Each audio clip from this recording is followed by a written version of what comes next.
What's up, fam? It's Randy B, and I wanted to tell you a story with a lesson. It's like a parable. So early on in the pandemic, um, I decided to get myself a massage.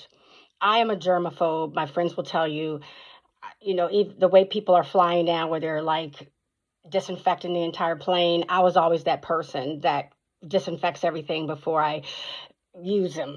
And so I had been in the house. I'm blessed enough where my hairstylist is one of my dearest friends, so she would come and do my hair, and we'd sit outside. But I literally had not been to the grocery store or to CVS. If I needed things, my oldest son would run and get them for me. So I was just closed in, and I was doing a lot of what I do. I was doing a lot of online diversity and inclusivity training, particularly after George Floyd's murder. I was spending a lot of time working with one-on-one with executives on how to handle the situation and just doing some trainings. And so someone suggested, because I was carrying a lot of stress, one, I'm dealing with the pain of everything that's happened personally, but I'm also, carrying my clients through what's happening professionally. And so someone suggested that I go get a massage. And at first I was very hesitant to do so because there's COVID going on and that's a close situation. But they explained to me the precautions that people were taking and that they felt that I would be fine, particularly if I wore a mask, and the people were wearing mask, gloves, and, covering their face, the shields. So I made an appointment at a place called Alchemy in San Rafael, California, and I've been there before a couple of times. I typically go to Skin by Maisha, a black-owned dermatologist, not dermatologist, but esthetician. I'm sorry, I went to get a facial. Facials relax me for some reason, so I went to get a facial, not a massage. So the day of the appointment, I really am hesitating going. I don't want to go. You know how those things, even sometimes with things that are supposed to be good for you, you don't want to go. I've kind of gotten this COVID-19 sluggishness where just leaving the house seemed like a huge deal. But I get myself together. I go over to Alchemy. I park my car. I get out, and you have to dial them to let them know you're there. You can't just walk in, which makes perfect sense. I had experienced that because I had to take my son to the doctors twice, and so I called the number and said, "Hi, it's Randy. I'm downstairs for my appointment." Of course they're chipper. "Hi, yes, we'll be right down to get you." Well, nobody came for a long time. I was just playing on my phone, no biggie. And after about a couple of minutes, maybe 2 to 3 minutes, a white woman in a tennis skirt walks up behind me. And she's like, "Hey, did you call and let them know you're here? I have an appointment." And I said, "Yes, I already called, but that was about 2, 3 minutes ago. So, or maybe it was 5 minutes, I don't know. But you may want to call and see if they're coming." She said, "Okay." So she waited a while, like we both waited. Nobody came. So she picked up the phone. She called and was like, "Hi, it's Trisha. I'm here for my appointment." So we both, waited a minute. Very quickly, a white woman, blonde, tall white woman comes down. I'm sitting, it's a glass door, right, that they have to let us through. I'm standing right in front of the door because I was there prior to the woman in the tennis court skirt getting there. So the white blonde woman who is, they're both white and blonde because that's where I live. I live in a county where I think probably 75% of the people are white and blonde. But anyway, the person who works there comes to the door, opens it. I'm standing there, and I start to take a step in, and she goes like this and says to the woman behind me, "Hi, Trish, so great to see you. Come on." And doesn't acknowledge me in any way. And I was like, "Oh, I have an appointment as well now with Araceli." And she's like, as if she's almost just noticing me in a way, "You'll have to wait. Araceli's running late." I was like, "Okay." So, but I felt invisible. Have you ever had that feeling where someone acts as if you're not there? Because like I said, I'm standing right in front of the door. She looks over me, does not acknowledge me, does not say hi, does not say, "Oh, hi, Randy.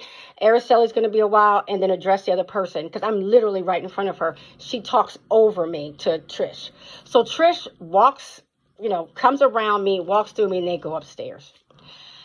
At that point, I'm feeling just humiliated. You know that feeling where you've worked your ass off in life to be able to get to the point where you can afford something nice, whether it be to buy yourself something nice, to attend a nice event, to treat yourself to something like a facial. And you get reminded that some people won't even see you, won't respect that. Most people I know have been there, and it hurts. And it's hard to describe that feeling, but I felt almost embarrassed. So I waited a while, and I said, Randy, you know what? You're here to relax, and this has already started to make you just feel worse. You're already, so just go. So I walked to my car, and I drove home. Didn't say anything to anybody. Well, the spa alchemy calls me, and I didn't even answer the phone at that time because, guys, I do this for a living. I talk about differences and racism and bias and all those things all the time, and I really honestly did not have the energy to give it.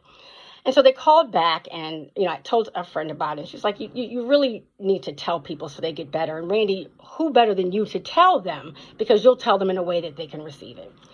So the owner called. I talked to the owner, and I say, listen, this is what happened. And I was like, I did not accuse the woman of being racist. I just told her how it made me feel, which is what the advice I give people. Tell people how a treatment makes you feel. I described what happened factually and then explained how it made me feel. And, the next day I get this, and I get off the phone. The next day I get this almost 2-page email telling me that I left because I was so angry that, one, I had to wait. I didn't like being left waiting, which is ridiculous. And 2, I just was ignorant about COVID protocol. And so I didn't understand that I had to wait outside, which is also ridiculous because, of course, it's on me, right? I'm stupid. I don't understand the protocol. So, what I said to the lady, or I wrote back, and what I'm saying to everybody out there, I need for people to release their desperate need to be good, right?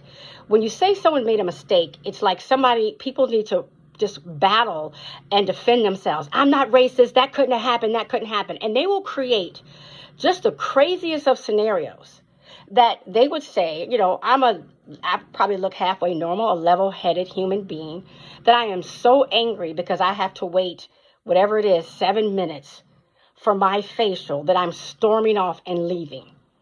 That they would rather believe that about me than to believe that they have a woman who lives in a county that is like 90% white, that has been trained unconsciously that probably white people means money, white people means luxury, white people means better, that she and somehow deserves a better level of service and treatment than me. It's not something that she's consciously doing. It's not something that she's saying, I hate black people, but we respond to the way our brains have been wired, and we all have been wired certain ways. Life has trained us to think certain things. And let me say this, most people in America, regardless of race, have been programmed to think that white is rich and deserving of better treatment, right? How could we not? Look at most of the programs we watch. Look at how they portray black people. Look at everything around you. So it's not something that I'm angry about. What I'm angry about, though, is when people are so desperate. And they have to, not only do you have the injury of feeling humiliated when you're trying to get a service, but you have the injury of then being told that your feelings don't matter, that what happened to you is absolutely your fault. And that not only did my staff not see you, I refuse to hear you because I'm so married to the need to be good that I am unwilling to even recognize you in any way. And it's frustrating. This is why I didn't say anything, because that is how people typically respond. And what I do, part of my training is, I need for everyone to understand and stop trying to be so good and understand that you are goodish. You are a person who may have great intentions, but you are flawed. You have unconscious bias and you will make mistakes. And the only way you will get better is to respect and actually appreciate when someone takes the time to explain to you what happened. I didn't yell. I never raised my voice. I didn't engage. I didn't curse. I didn't ask for any money because I hadn't given any. I really tried to explain this is what happened. And this is something that you can work on, because we have to work against our unconscious biases.